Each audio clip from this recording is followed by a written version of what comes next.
Welcome to the Dirt Trail Running Podcast. My name is Michelle Hartwig, and I am your host. I am also race director for many Midwest trail races, including Hennepin 100, Kettle Moraine 100, and in 2021, we have Midwest States 100 coming to Wisconsin. And Nice. Crystal the Pistol is not going to be with us tonight. She is a teacher, and she had a surprise after school meeting. And so our producer, Coach Loretta, is sitting in for her. Thanks, Coach Loretta. Hi, thanks for having me. Do you got your bag of candy next to you? Or since it was kind of last minute, you might not be Last ready. minute, no candy, but I just had a donut from the cider mill. Oh, good. Yeah, Crystal's been sending us pictures of like the pies and stuff she's eating at her meeting. Crystal has a sweet tooth, as most people know. And so before we start the show tonight, we wanted to give a shout out to some new Patreons that we have.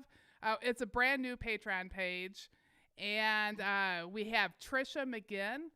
She joined as a patron, and she had a 50-mile PR at Hennepin 100 1 year from about today in 2019. So thank you, Hey, Trisha. nice job, Trisha. Good job. And Sid Wagner, he has never missed a Frozen Gnome or Earth Day, and he is also aid station captain for Kettle Moraine 100, and he is our top tiered patron. And then the Hey, gang thanks, at Sid. 10 Junk Miles, they also joined as a patron. Scotty and I have a long history. We've been through a lot together, and thank you guys so much for your support. Our top level that Sid's in is getting a hoodie for joining, and Leslie Mitchell is designing it right now, and it is a cool ass hoodie. It's like only for top level people. It's really, really awesome. So we're super excited. We'll be sharing that soon. But our guest tonight, I'm very excited about. I met them at Hennepin 100 last year, and it's Madeline and Will Rivera. And during the race, seeing them there, it was very clear that it was a family effort to get Madeline to the finish line. And it was a very emotional finish, and Will was there with her and crew. And I remember thinking, I wish I could get to know them better. I just I just felt connected to them. So we asked them to be on the show, and we're very excited to have them. Thank you for coming, Madeline. Thank you for the invite. I'm very excited to be here with you all. So you're at work tonight. You want to tell us about your store? I think that's super exciting. So my husband and I, we own a small shop here in Elizabethtown. We run a running specialty shop, and my husband, he's retired military, so he served in the Army for 25 years. And he loves running. That's how actually I met him in high school. He runs. So he's pretty much ran all his life. And when he retired the Army, he wanted to do this. He wanted to sell shoes because he loves shoes and he loves running. So here we are. This is our passion, our little shop. And we serve the community in many ways. And we have a big running community here. And it's been awesome. So you guys are high school sweethearts? We are. We've been married for 30 years. And we've Congratulations. been Yeah, thank you. We've been together for 34 years. So we were friends, and then, you know what happens. How long has your store been open?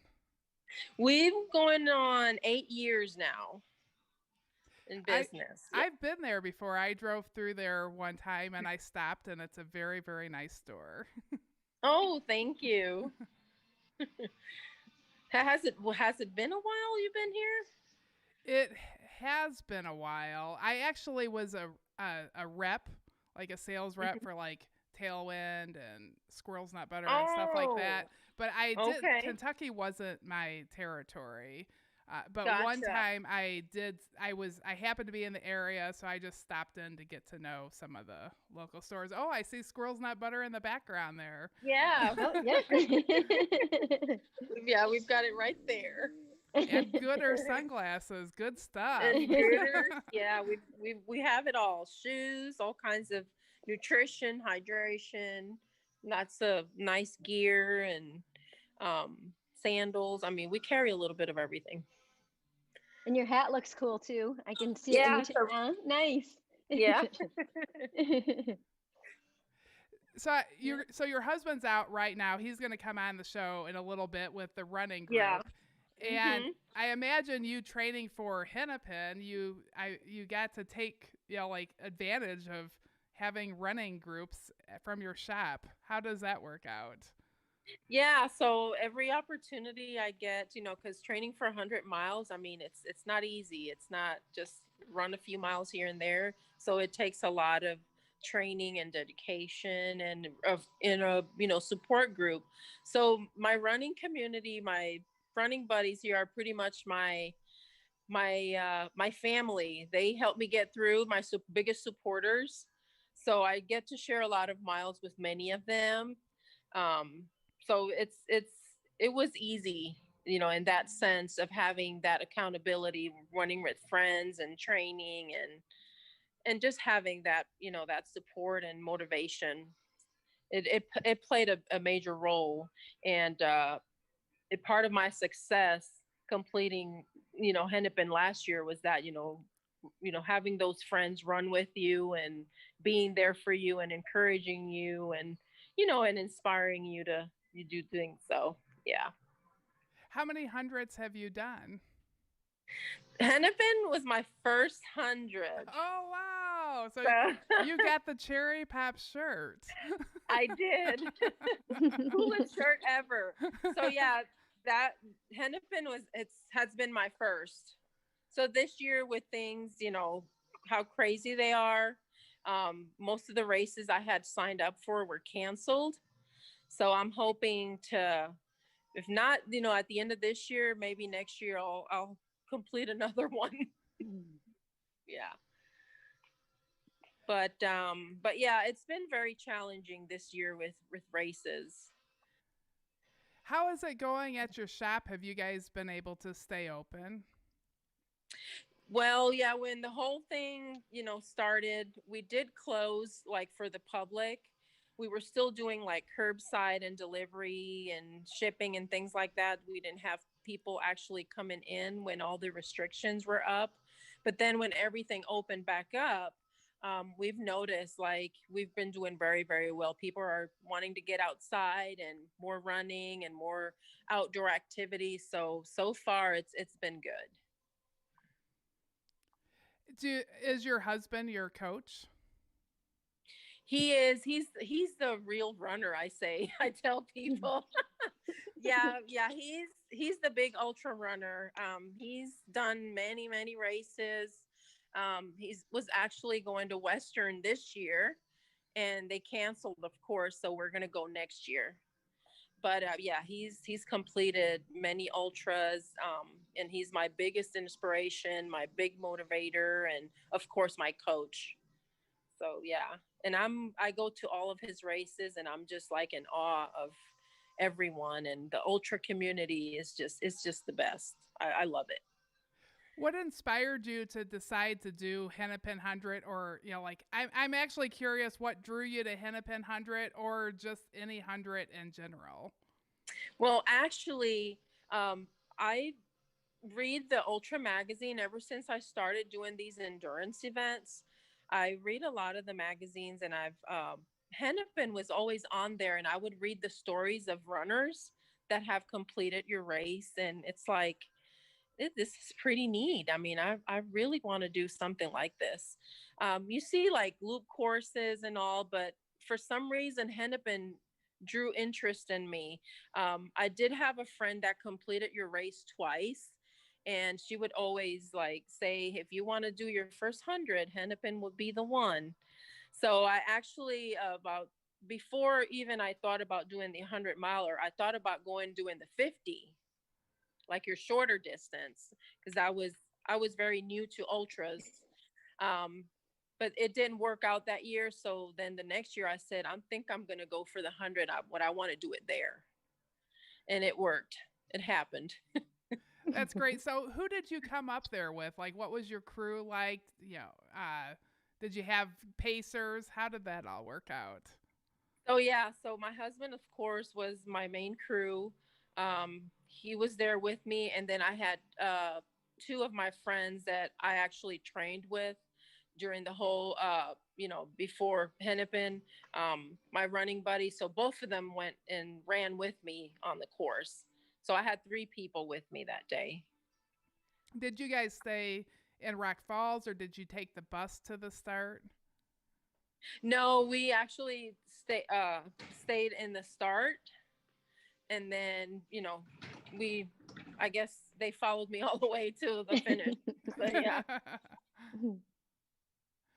So, Yeah. what did you think of the course? Like, how did you have any struggle times? Like, the aid stations, the energy around there. Actually, the only part that I felt that I struggled was because that day it rained. Yeah, it was We got cold we had too. It was cold and rainy, and I remember being wet and windy, and that out and back, it was a little struggle there because there was a lot of mud there. But then after that, everything was just strolling down. It was just nice, and looking at the magazine had the stars in the air. Like you could see the stars and you can hear the canal.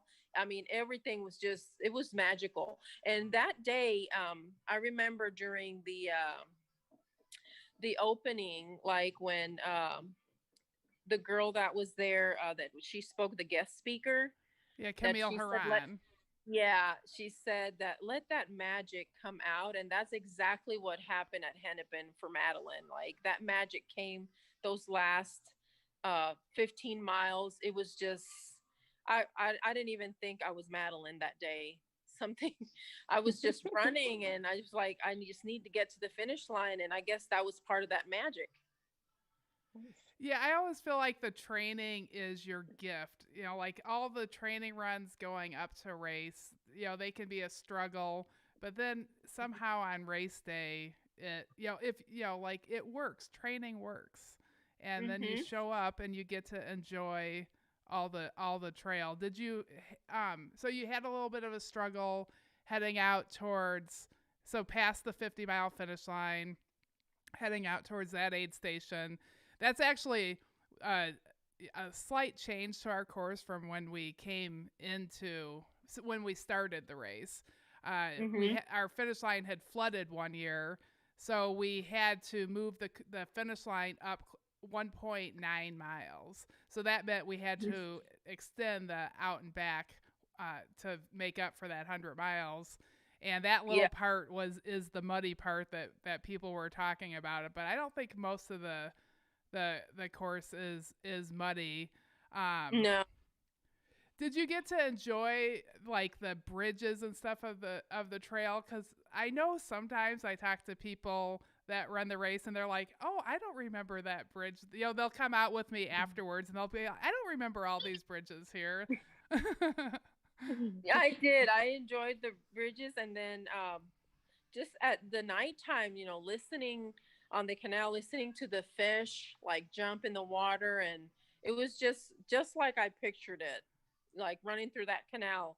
The bridges at night looked awesome, and that last bridge before finishing, there was an aid station there, and there was a guy there, and he said, "You're almost done. You're almost there." And I told my husband, because at that point my husband was with me. He brought me in, and I told him I want to take a picture in this bridge. So we took a picture there, and then we just kept going. Yeah, that's the Quad Cities Trail and Ultra Runners. And they cook up really gourmet food there, even though a lot of people can just smell the finish line. So I think the crew there gets to eat it more than the runners. Yeah, they had pizza, and it was like morning time, and I was like, oh yeah, that pizza was the best at the end. So where did you pick up your pacer at? And how did you use them? Did you use all three pacers or uh, Yeah, like at the 50-mile mark, I believe, I picked up my first pacer, and then they would take breaks, like they would run increments of like 5 miles, and then right at about mile 80, I believe that's when I picked up my husband and he finished up with me. Did you have any struggle times, like stomach, or like how did you manage your nutrition? Of course, like, uh, when you do these endurance runs, you have to stay on top of your nutrition and, you stay hydrated. Uh, you feed your body so you can, have that energy to keep going. The nighttime for me, my stomach started like burning a little bit, but I guess it was craving already like solids and, warm stuff. So I pretty much stuck with like broths and coffee and little bit of solids like your grilled cheese sandwiches and things like that. There was an aid station, they were serving pulled pork sandwiches, but I said there's no way I could eat that. That's the 10 junk miles aid station. So you go Yeah, through that twice. And yeah. yeah. So I was like, no, no, I can't have that. But it worked out. And once the sun started coming out, I was like, I'm craving the coffee. And one of the aid stations, they were already serving like breakfast and coffee and things like that. So yeah, you guys did a wonderful job. I mean, everything was like on point. Well, So thank you very much. I really would like, my goal, like, I really appreciate, like, yeah, thank you, for saying we do a good job. But I also want to help people be successful, because that's what our whole goal is, like, I want everybody to understand that they can run 100 miles. Because I think any of us can. If we want to, we can. What mhm. would you tell somebody, like, if they're thinking, man, that looks cool, but I just don't see if I can possibly do that? What would you tell them? It's totally doable. Like I would tell, I tell people like after I finished Hennepin, it's doable. You just have to have, the discipline of, you have to go through training and, know know when know your limits. And if I'm the type that I like to push limits, like at my age, I was never a runner. I picked up running later on, and and I like the challenge, push limits and get out there and don't be afraid. Just, take your chances, but mainly, follow your training and good nutrition. And as long as you have like a good support group, like friends, you could train with and people that, support you and they're there. Like my husband, he's my biggest coach. He's coaching me and talking to me all the time about, running and, things and, stay healthy pretty much. And just you it's a big decision because 100 miles, it's 100 miles, you're going for 100 miles. It sounds overwhelming, but if you have the heart and it's there, I mean, just go for it, don't be afraid. Yeah, yeah. So somebody that's like looking at that, they're like 100 miles. How do I train for that? Like, where do you think is a good place for them to start? And what kind of mileage do you feel like is doable? Like during the week, like be, stay consistent with, the amount of mileage, time on your feet. I would say like follow a good training plan, which includes like you know running miles, and then of course rest is very important. You got to rest your body and do some strength training and yogas and stretching, uh, do some cross training like maybe swimming or riding a bike and stuff. But majorly it's like your miles during the week, it's that you have to keep up with. My I remember training for Hennepin, I had 60 to 80 mile weeks, leading towards it. And then after that, take your 2 weeks of kind of like slowing it down and until taper time. But majorly just keep up with your mileage each week. Yeah, consistency is everything. Consistency is the key. Exactly. What about nutrition? Did you work on that? Was that part of your training, figuring out how to eat during those high mileage? Yeah, during training, uh I didn't like experiment too many with things. I just stuck with things that I knew I could handle and things that worked for me before going into race day and trying new things. So I pretty much trained with the stuff that I went into in there, just like my electrolytes, my fuel, keeping up with my water and um, solids here and there. Like later in the race, you start craving, the solids. So, but during my training, that's pretty much my key was to stay hydrated uh, and have those electrolytes, so I won't cramp and all that. What about mentally? Did you? Because every time you go into a 100-mile race, they're like 60% finish rate, 70% finish rate. So you always know that something could go wrong. Do you? And it's good, to prepare yourself for like the what ifs that could happen. I'm Hmm. guessing with Will's experience in the military, he probably had some good coaching advice for you on that. Do you have anything to share with the listeners? Yeah, so pretty much um, during like way before Will had retired the military, he used to talk to me about always to be resilient. Like resiliency, it's big, um, and just having that mental. Because I believe in ultra, 80% it's mental and the 20% is physical. That's what I learned. Like your mind has, you starts playing games like, I can't do this and aches and pains, and you have to learn how to block that. So pretty much I learned about resiliency early. And I'm the type, I'm very goal driven. So when I put my mind into something, it's like it cannot be half done. It has to be done. So pretty much that was the mentality that I had, going in there. And I come from a healthcare background also. So when I was in school, it was tough, and I had to apply myself. So pretty much, when it's like when you go to school, you have to apply yourself to get good grades, and the end results, it's only going to be your glory. So that's pretty much how I look at things. Yeah, that's really great. I love all that advice. Just absolutely perfect, spot on.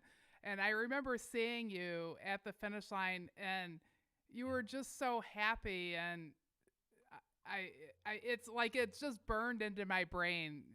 Your the look of you there. I can't imagine that you ever had any doubts during the race, but did you ever get to a point where you had to talk yourself back in, like remind yourself that you wanted a 100-mile finish? Yeah, even it was honestly, it was toward the end. Those last 20 miles, they were like, I'm here, and I'm here to finish. And there's nothing that's gonna stop me. And you're like I said, those little things that start playing around with your mind that you have to work on. So, but my goal that day was I'm gonna finish and I'm gonna get there, and that's what we did. Well, you did a great job at that. So Do you have? you and oh, I'm sorry, I interrupted Loretta. Oh, that's right. I wonder, do you have another 100 that you have in mind? One that you want to do next? Yeah, it's actually I want to go do that one up in Wisconsin next year. Oh, Oh, Midwest the States 100. or Huh? the kettle or Midwest States. The kettle. Oh, okay. I love Kettle 100. I just took over as race director there. Last year was the first year I was race director. Timo and Jason retired after 18 years, and I know that they knew how much I love the race from all my years of running it. So I was very, very excited. You got any questions about the race that you need to know? Yeah. So I so I see it's like a trail. Is it? Is that right? It is. I think it's a very, I don't know what the trails are by you. I feel it's a very runnable trail. I mean, if you're fit, it's very Hmm. runnable. I've went there when I'm not fit and going, man, I can't believe I told people this is runnable. But if you're fit, it's very manageable. I think it's a great, early 100, but you need to come ready. It's a 30-hour cutoff's a little bit tough. Yeah. So now Michelle has a clause. If you're fit, it's runnable. If you're not fit, well, I have we'll work see. to do then. Yeah, it's rolling hills, and I think it kind of surprises people because they look at the elevation, and I mean it's just kind of like nonstop, but they're gradual. There's only a couple that just really force you to walk that are fairly steep and rocky. And then towards the end of the race, like the last 38 miles, like at the turnaround, it gets pretty rugged out there. But it's a good time to take a walking break and just get through there. It's heading out to Rice Lake. It's a great place to train at during the day, but at nighttime, that kind of beats people up a bit. But the rest of it, I think, is very, very runnable. Yeah. We'll have work to do then. Well, we open up registration on January 1st at 11 a.m. Central Time. Kind of like we let everybody like sleep in after a crazy New Year's, maybe go for a quick run and then get on the computer to sign up. Yeah. And it sells out that day normally, right? It did last year. Yeah, it sold out probably in it said 10 minutes, but I actually think it sold out earlier than that. It probably will sell out quicker this year because we had to cancel. And and so we allowed people to roll over to the next 2 years, but we still had a lot of people that rolled over to next year. So there's not going to be a lot of spots available. And I see you have like other distances too there. Yeah, we have a 100K and a 50K. And we have other distances at Hennepin as well. We're going to add a half marathon at Hennepin. Nice. Do you guys in Elizabethtown, do you guys have a lot of trails around there? And do you have an ultra community? Like what made you decide to go to ultras? I mean, Will obviously does a lot, but I'm guessing that maybe you guys have a big ultra community there. It's growing, the ultra community here. We do have quite a few nice trails here in Elizabethtown that are very, very runnable, runner friendly. But yeah, our ultra community here, it's growing.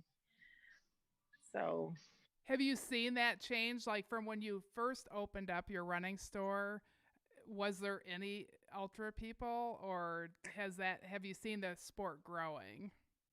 I've seen the sport growing, to be honest. We've, like I said, we've been in business for that long, and ever since, we've seen a growth on, people doing ultras and just going the distance. Before we opened the store, there was a few, but it has picked up within the past, I would say, 5 years. It has picked up. And you were saying earlier that you weren't always a runner. When did that happen? That happened actually when we opened the store. Like this is quite a story. So when we opened the store, I was still working in healthcare, and Will was in the store. I would do it part-time with him. And then when he decided to open like group runs, so we were doing group runs like Thursday nights. It was just one group, and we started with like maybe 5 people that came to group, and then after that, it grew up to like 20 and 30, and the group became big. But for us, like for me, that never set foot on the road running, I would just be walking and just doing other kinds of exercises like strength training and aerobics and boot camps and kickboxing. I was more of that type of life. That was my lifestyle. So when we opened the store, I was very intimidated because I would see all these runners, and I'm like, I can't run. I don't know how to breathe. So when Will said, he told me one day, he said, you should start with the group. I'm like, are you kidding me? All these people, they're fast runners. I can't even run a meter. I mean, look at all these people running fast. I mean, no, there's no way. I said, how about we do a walkers, like a beginners. So I opened up a Tuesday night. It was for beginners, walkers, people that eventually wanted to start, we'll start walking and then eventually start running. And so we did that for like the first few weeks. We saw a lot of walkers. And then, the group kind of like took over other runners to come. So now our group runs are just Tuesdays and Thursdays, but, everybody runs. Oh, that's fantastic. Yeah, and then we opened up a Saturday, which that's the day we do the longer runs.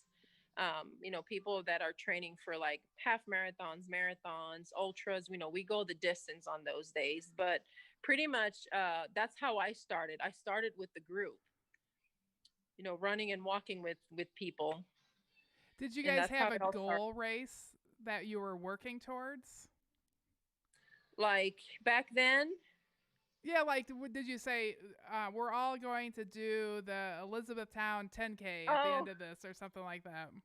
yeah. So I remember my first 5K was like for the American Red Cross, and that was my really first 5K, and I was so mad because I saw a lot of people running by me, and I'm like, I can't really do this. And Will actually did that one with me, and he made me run the whole thing.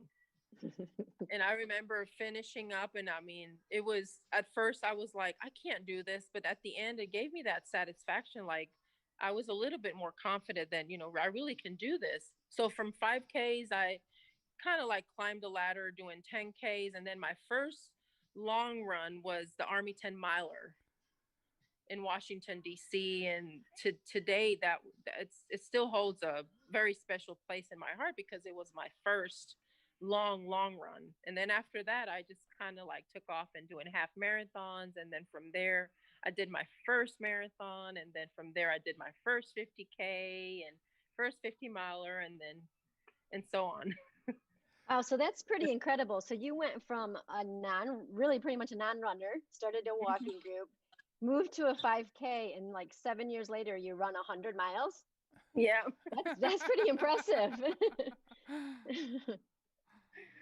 What do you Yeah. think your favorite distance is now? Right. I think my favorite distance is 50K, 50 mile. It's a lot more because 100 miles, I mean, there's still cutoff times. You still, even though you think you're going to be there forever, but you still have to meet cutoff times. So I think the 50K, 50 mile, to me, it's a lot more. Yeah, I like it. Little less training too, right? You have to train because you have to get that endurance and that time on your feet. But still, for 100 miles, it's a lot way different. Your mileage is not as high. Yeah, 50 mile or 50K, like you can have dinner at home. You can like sit around the fire afterwards. 100 mile, like you're just tore. Were you tore up? I mean, personally, like I am the biggest baby. I hurt more than anybody's ever hurt in their life at the end of 100. My husband will tell you this. What were you? You didn't look that way to me. How did you recover? I took a lot of time off and did some yoga and just kind of getting the body back to normal and starting to run again. But it took me a little bit after the 100 mile to kind of get back. And were you walking the next day or after the 100? yeah. Yeah, I walked, but with assistance. Yeah. We've all been there. Yeah, the first few days I needed help.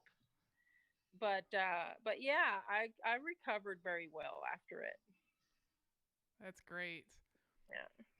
We should probably go to the Ornery Mule Stubborn 5 because it usually takes about 10 minutes to go through that. Do you want to do that section, Loretta? Sure, absolutely. Okay, so these are our stubborn 5 questions that we ask everyone. Sometimes we tweak them a little bit, but so you can answer them as stubbornly as you want. So the first one is share one thing about you that people may not know. But I'm a big dancer. Ooh, Wow. what kind of So, dancing? huh? What kind of dancing? I do a lot of like, I don't know if you know about salsa and mambo. Okay. I come from a Hispanic background. My dad is a singer. He has a band like from the 70s. So I kind of have that music inside of my heart, and it just if I hear it, it's like I'm there. That's very I cool. love it. Yes. So what did your dad think about your 100 mile? He said I was crazy, and he said, I hope I won't see you doing that anymore. Stick to the dancing, he says. He said, yeah, he's actually said that. He said, stick to dancing better. Funny. Okay, so what were your first pair of running shoes? My first pair of running shoes were a pair of Saucony Rides. Okay. Do you still wear that what they wear that brand or what do you wear now? No, now I wear Hoka's. Okay. Yeah. All right. And well, you've only had one really long race, the 100. Did you have any hallucinations during that run? I did. You did. I kept telling Fun. my running buddy, I was telling her, did you hear that? Did you hear that? She's like, there's nothing. I'm like, I heard something. There's something behind us. She's like, no, there's nothing. Wow, that's exciting. Your first 100 and you even got some hallucinations. A So I natural think high. right. I might know the answer to this, but I'm going to ask it. Who has been your biggest influence in your life? Biggest influence, um, I would say would be my grandmother. Okay. I grew up with my grandparents, and my grandmother, she was tough, very, very tough woman. And she was very, very hard on me because um, I was always questioned, why does why does she say no to when I want to do this? And it kind of like makes sense because she would always say, because you're not my child, and if something happens to you, your mom and your dad are gonna come after me, so I have to take care of you. So she was very tough, and I think the person that I am today, it's I owe it to her, because she, like I said, I come from very, very strong, traditions and beliefs and things. And yeah, my grandmama was very, very tough on me. That's And of awesome. course, So my husband has motivated me to do, other things, but I think my grandma has been the biggest in my life. awesome. Yeah, I thought you were going to say Will, but I love that grandma piece. Was there anything during your 100 that you kind of pulled strength from your grandma? Do you remember a moment that, you were thinking of something that Yeah, she would always say that if you do things with your heart, like, you're going to get to places. So do things out of your heart and not just say, I'm going to do this and not have the heart for it. So everything that you do, apply your heart and all your passion, and you were going to succeed. So I've always had that instilled in me, to do things with my heart. nice? It sounds like you had an amazing grandma, a lot of wisdom. Yeah. Go, Grandma. So, what is your favorite treat for a job well done? My favorite treat, I would say a milkshake. What I flavor? love ice cream, so yeah, a milkshake. Do you have At the, a favorite flavor? Hennepin, did you get one? I did not, because this when we finished, we came back to Elizabethtown because we had to be back at work the next day. So, but Will got me one like when we got home the next day. So, yeah, Good. but not like right after the race. I don't After the race, I didn't eat anything. My crew and all of them, they were eating. They were sitting on the table, and you guys had like all this chili and all this yummy food, and I was like, I'm not craving none of that. I just want to go home. Yep. I've been there. There is a Dairy Yep. Queen down the street from there. That's where I would be if I had finished that 100. Yeah. Yeah, I actually had a gas station hot dog Oh. on the way home. That's Yeah. awesome. So you didn't really rest anywhere. You just got in a car and rode back home right after the race? Yep. Wow. How did you move after you got home? Oh gosh, Oh, I like I said, I needed assistance to get to places right I after it. bet. So Will had to help me down and help me up the stairs at home, and yeah. About But how it far of a then it's drive is it?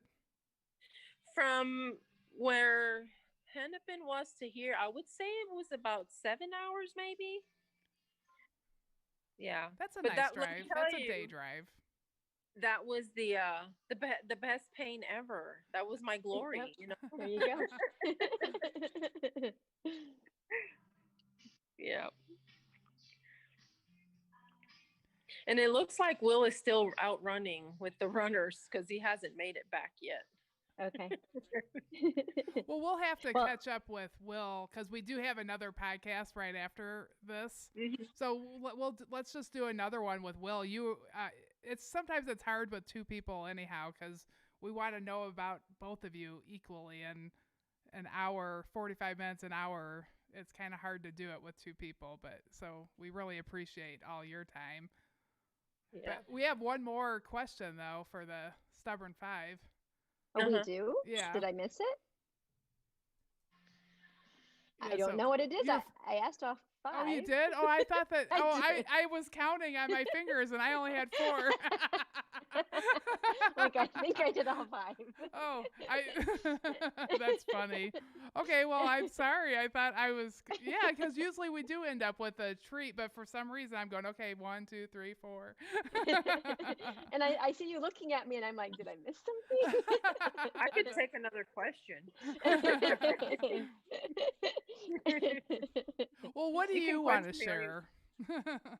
What do you want to share? What's something we didn't go over that you would like to share about Madeline?